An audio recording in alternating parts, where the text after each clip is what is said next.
Hello बच्चों, कैसे हैं आप।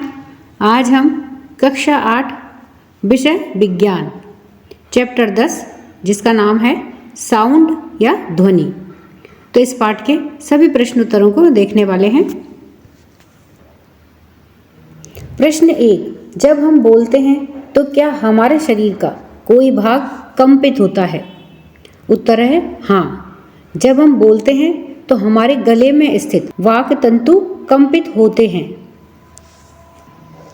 अभ्यास में प्रश्न 1 है, सही उत्तर चुनिए। तो यहाँ पर देखिए 4 विकल्प दिए गए हैं जिनमें से हमें जो एक विकल्प सही है वह चुनना है। तो प्रश्न है कि ध्वनि संचरित हो सकती है। तो यहाँ पर देखिए क्या में दिया है कि केवल वायु या गैसों में, यानी कि वह हमें माध्यम दिए गए हैं जिनमें कि ध्वनि संचरित हो सकती है। तो हमें इसका सही उत्तर बताना है। ख विकल्प है कि केवल ठोसों में, यानी कि ध्वनि केवल ठोसों में संचरित हो सकती है। ग है केवल द्रवों में, यानी कि लिक्विड में। और घ है ठोसों, द्रवों तथा गैसों में। तो सही उत्तर है देखिए घ, यानी कि जो ध्वनि का संचरण है वह ठोस, द्रव तथा गैस तीनों में हो सकता है। प्रश्न 2, निम्न में से किस वाक ध्वनि की आवृत्ति न्यूनतम होने की संभावना है। क है छोटी लड़की की, ख है छोटे लड़के की, ग है पुरुष की, घ है महिला की। तो इसमें उत्तर है देखिए सही ग, पुरुष की वाक ध्वनि की आवृत्ति न्यूनतम होने की संभावना है। प्रश्न 3, निम्नलिखित कथनों में सही कथन के सामने टी यानी कि ट्रू लिखिए कि वह कथन सही है, तथा गलत कथन के सामने एफ लिखिए, यानी कि फॉल्स है, वह कथन गलत है, उसके सामने हमें एफ लिखना है। अब देखिए कथन पढ़ते हैं। क्या है कि ध्वनि निर्वात में संचरित नहीं हो सकती है। निर्वात यानी कि वैक्यूम, जहाँ पर कोई हवा नहीं होती है, तो उसमें ध्वनि का संचरण नहीं हो सकता है। तो यह कथन सही है। तो इसके आगे हम क्या लिखेंगे टी। ख है किसी कंपित वस्तु के प्रति सेकंड होने वाले दोलनों की संख्या को इसका आवर्तकाल कहते हैं। तो यह कथन गलत है, इसलिए इसके सामने क्या लिखेंगे एफ लिखेंगे, यानी कि यह फॉल्स है। ग है यदि कंपन का आयाम अधिक है तो ध्वनि मंद होती है। तो यह कथन गलत है, तो इसके आगे क्या लिखेंगे एफ लिखेंगे। प्रश्न 3 का घ है कि मानव कानों के लिए श्रव्यता का परास 20 हर्ट्ज से 20,000 हर्ट्ज है। तो यह कथन सही है, इसलिए इसके सामने टी लिखेंगे। कंपन की आवृत्ति जितनी कम होगी तारत्व उतना ही अधिक होगा। तो यह कथन गलत है, तो एफ लिखेंगे, फॉल्स है। अवांछित या अप्रिय ध्वनि को संगीत कहते हैं। तो यह बात गलत है, यह कथन गलत है, इसलिए इसके सामने एफ लिखा जाएगा। ध्वनि प्रदूषण आंशिक श्रवण अशक्तता उत्पन्न कर सकता है, यानी कि सुनने में हमारी जो शक्ति है उसको कम कर सकता है। तो यह कथन सही है, इसके सामने हम टी लिखेंगे। प्रश्न 4, उचित शब्दों के द्वारा रिक्त स्थानों की पूर्ति कीजिए। तो यहाँ पर देखिए ये रिक्त स्थान दिए गए हैं जिन्हें हमें उचित शब्दों से इन्हें पूरा भरना है। तो आइए इन्हें देखते हैं। किसी वस्तु के द्वारा एक दोलन को पूरा करने के लिए लिए गए समय को क्या कहते हैं। देखिए रिक्त स्थान में क्या आएगा, आवर्तकाल कहते हैं। प्रबलता कंपन के से निर्धारित की जाती है। तो यहाँ पर रिक्त स्थान में क्या आएगा, आयाम। तो प्रबलता कंपन के आयाम से निर्धारित की जाती है। आवृत्ति का मात्रक रिक्त स्थान है, तो रिक्त स्थान में क्या आएगा, हर्ट्ज है। अवांछित ध्वनि को कहते हैं, क्या कहते हैं, शोर। तो रिक्त स्थान में क्या आएगा, शोर। ध्वनि की तीक्ष्णता कंपनों की से निर्धारित होती है। तो यहाँ पर देखिए रिक्त स्थान में क्या आएगा, आवृत्ति से निर्धारित होती है। प्रश्न 5, एक दोलक 4 सेकंड में 40 बार दोलन करता है, इसका आवर्तकाल तथा आवृत्ति ज्ञात कीजिए। यानी कि इस प्रश्न में हमें आवर्तकाल और आवृत्ति दोनों ज्ञात करनी है।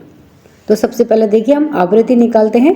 तो आवृत्ति का फॉर्मूला है कि दोलनों की संख्या बटे समय सेकंड में। अब यहाँ पर हम देखते हैं कि दोलनों की संख्या कितनी है, 40 बार वह दोलन करता है। तो दोलनों की संख्या कितनी हो गई, 40, तो हमने यहाँ पे लिख दिया 40। फिर है समय सेकंड में, तो यहाँ पर देखिए 4 सेकंड में करता है, तो समय पहले से ही 4 सेकंड में दिया गया है, तो हमें कोई परिवर्तन करने की ज़रूरत नहीं है। तो 40 बटे 4, ये 4 सेकंड है, समय है। तो कितना आया, 10 हर्ट्ज़, यानी कि आवृत्ति कितनी हुई, 10 हर्ट्ज़। अब हमें आवृत्ति काल निकालना है। तो आवर्त काल का फॉर्मूला हुआ 1 बटे आवृत्ति, यह आवर्त काल का फॉर्मूला है। तो 1 बटे आवृत्ति कितनी आई, 10। तो अब इसका फाइनल उत्तर कितना आया, 0.1 सेकेंड, यह इसका आवर्त काल हुआ। तो आवृत्ति हुई 10 हर्ट्ज़ और आवर्त काल हुआ 0.1 सेकेंड। प्रश्न 6, एक मच्छर अपने पंखों को 500 कंपन प्रति सेकंड की औसत दर से कंपित करके ध्वनि उत्पन्न करता है, कंपन का आवर्त काल कितना है।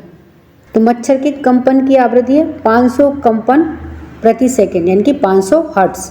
तो यह है मच्छर के कंपन की आवृत्ति है।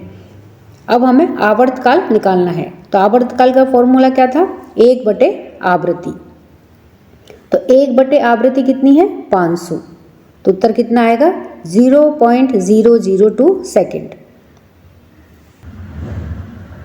प्रश्न 7, निम्न वाद्य यंत्रों में से उस भाग को पहचानिए जो ध्वनि उत्पन्न करने के लिए कंपित होता है। तो यहाँ पर देखिए ये वाद्य यंत्र दिए गए हैं, ढोलक, सितार और बांसुरी। तो हमें इन वाद्य यंत्रों में से उस भाग को पहचानना है जो ध्वनि को उत्पन्न करने के लिए कंपित होता है।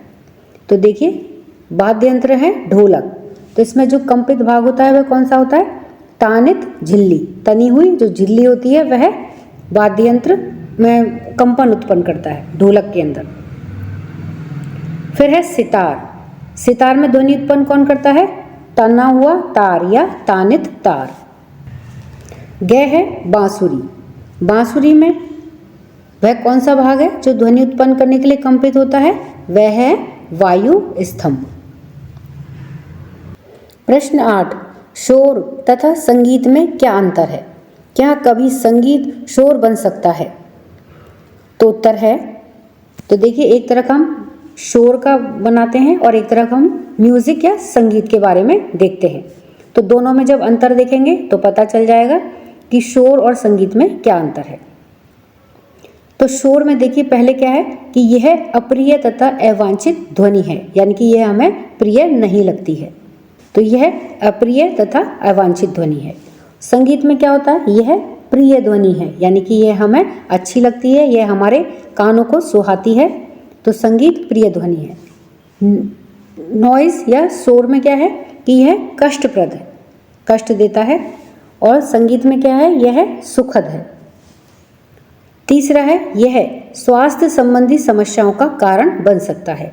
जो शोर होता है उसके कारण हमें स्वास्थ्य संबंधी समस्याएं हो सकती हैं, जबकि जो संगीत है वह क्या है, इसका स्वास्थ्य समस्याओं से कोई संबंध नहीं होता है। शोर में और संगीत में यह अंतर है। तो क्या कभी संगीत शोर बन सकता है, हाँ, संगीत शोर बन सकता है, जबकि संगीत अत्यंत तेज आवाज में हो तो वह हमें कैसा लगता है, शोर के जैसे सुनाई देता है, वह बिल्कुल भी प्रियकर नहीं होता है। प्रश्न 9, अपने वातावरण में ध्वनि प्रदूषण के स्रोतों की सूची बनाइए, यानी कि हमारे आसपास में जो ध्वनि उत्पन्न करते हैं उनके ऐसे स्रोतों की हमें सूची बनानी है जिससे कि ध्वनि प्रदूषण, यानी कि ध्वनि बहुत तेजी से निकलती है, वह प्रदूषण के स्तर तक जा पहुंचती है, ऐसे स्रोतों की हमें सूची बनानी है। तो आइए देखते हैं वो कौन कौन से स्रोत हैं। देखिए पहला है लाउड स्पीकर, पटाखे, वाहनों की ध्वनियाँ, रेडियो तथा टेलीविज़न, मशीनें, रसोई घर के कुछ उपकरण, कूलर, टेलीफोन, टाइपराइटर, फेरी वाले, वातानुकूलक यानी कि जो एसी वगैरह होते हैं वह। वॉशिंग मशीन, त्योहार, वैक्यूम क्लीनर, जुलूस, धार्मिक कार्यक्रम, विवाहों जैसे सामाजिक कार्यक्रम जिसमें बहुत ज़्यादा लोग इकट्ठे होते हैं तो ऐसे सामाजिक कार्यक्रम, वायुयानों का हवाई अड्डों से उड़ान भरना। तो ये सभी वह सोर्स हैं, वो स्रोत हैं जिनसे कि ध्वनि प्रदूषण पैदा होता है। प्रश्न 10, वर्णन कीजिए कि ध्वनि प्रदूषण मानव के लिए किस प्रकार से हानिकारक है। उत्तर है, ध्वनि प्रदूषण मानव के लिए निम्न प्रकार से हानिकारक है। पहला है, उच्च रक्तचाप उत्पन्न हो सकता है, यानी कि हाई बीपी की समस्या हो सकती है। दूसरा है, ध्वनि प्रदूषण से अनिद्रा उत्पन्न हो सकती है, यानी कि नींद नहीं आने का कारण ध्वनि प्रदूषण भी हो सकता है। तीसरा है, सुनने की क्षमता अस्थायी तथा स्थायी रूप से कम हो सकती है, यानी कि हमारी जो सुनने की क्षमता है वह या तो पूरी तरह से खत्म हो सकती है या थोड़ी आंशिक रूप से उसमें कमी आ सकती है। चौथा है, चिंता जैसा विकार उत्पन्न हो सकता है, यानी कि मनुष्य के अंदर चिंता बनी रहती है तो उसका एक बड़ा कारण ध्वनि प्रदूषण हो सकता है। प्रश्न 11, आपके माता पिता एक मकान खरीदना चाहते हैं। उन्हें एक मकान सड़क के किनारे पर तथा दूसरा सड़क से 3 गली छोड़कर देने का प्रस्ताव किया गया है। आप अपने माता पिता को कौन सा मकान खरीदने का सुझाव देंगे? अपने उत्तर की व्याख्या कीजिए। उत्तर है, हम अपने माता पिता को निम्नलिखित कारणों से सड़क से 3 गली दूर वाला मकान खरीदने का सुझाव देंगे, क्योंकि सड़क किनारे वाले मकान में पहला है, सड़क पर गुजरने वाले वाहनों का अत्यधिक शोर रहेगा। दूसरा, वाहनों से निकला हुआ धुआं वायु प्रदूषण ज़्यादा उत्पन्न करेगा, यानी कि ध्वनि प्रदूषण भी अत्यधिक होगा और वायु प्रदूषण भी वहाँ पर ज़्यादा होगा। तीसरा है, ट्रैफिक बाधा के समय बजने वाला हॉर्न का शोर सुनाई देगा। तो इस वजह से हम बिल्कुल रोड वाला मकान ना लेकर के, बिल्कुल जो सड़क वाला मकान है वह ना लेकर के हम उस 3 गली छोड़ करके मकान लेने का प्रयास करेंगे, उनको सुझाव देंगे कि आप वह वाला मकान लो। तो इन वजह से हम अपने माता पिता को सड़क के किनारे की बजाय सड़क से 3 गली छोड़ करके जो मकान है उसे लेने का सुझाव देंगे। प्रश्न 12, मानव वाक यंत्र का चित्र बनाइए तथा इसके कार्य की अपने शब्दों में व्याख्या कीजिए। तो ये देखिए, मानव में वाक यंत्र का चित्र है। अब हमें इसके कार्य को बताना है कि इस वाक यंत्र का हमारे शरीर में क्या कार्य होता है। उत्तर है, वाक यंत्र के आर पार 2 वाक यंत्र इस प्रकार से तानित होते हैं कि उनके बीच में वायु के निकलने के लिए एक संकीर्ण झिरी बनी होती है। जब फेफड़े वायु को बलपूर्वक झिरी से बाहर निकालते हैं तो वाक तंतु कंपित होते हैं, जिससे ध्वनि उत्पन्न होती है। जब वाक तंतु तने हुए और पतले होते हैं तब वाक ध्वनि का प्रकार या उसकी गुणता उस वाक ध्वनि से भिन्न होती है जब वाक तंतु ढीले और मोटे होते हैं। प्रश्न 13, आकाश में तड़ित तथा मेघ गर्जन की घटना एक समय पर तथा इससे समान दूरी पर घटित होती है।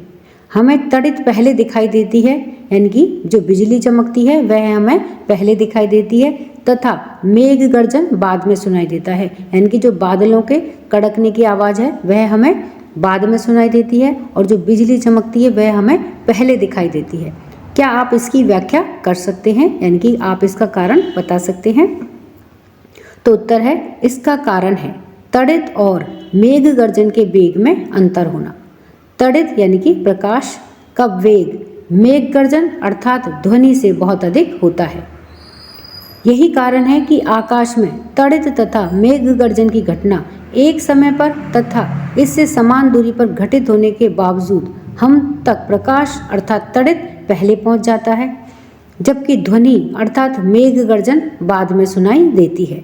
तो इसलिए हमें बिजली पहले दिखाई देती है और जो बादलों की गरजने की आवाज़ है वह हमें बाद में सुनाई देती है।